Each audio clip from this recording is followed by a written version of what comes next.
Viral wanita temukan minicam di kain pel di kamar mandi kantor Satpol PP. Beredar di media sosial sebuah video yang memperlihatkan minicam atau kamera kecil ditemukan terselip di sebuah kain pel yang berada di kantor Satpol PP dan Damkar Pemkab Banyuasin.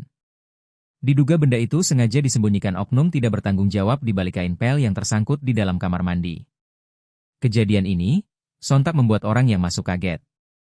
Mereka memastikan lebih lanjut, ternyata memang betul bila itu sebuah kamera yang sengaja dipasang untuk merekam aktivitas yang ada di dalam kamar mandi. PLT Kasatpol PP Kabupaten Banyuasin Alamsyah ketika dikonfirmasi membenarkan, bila ada pegawai yang menemukan minicam terpasang di balik kain pel di dalam kamar mandi milik kantor Pol PP Banyuasin.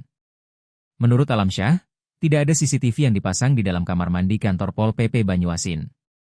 Barang yang ditemukan di balik kain pel di dalam kamar mandi, merupakan minicam yang diduga sengaja dipasang seseorang.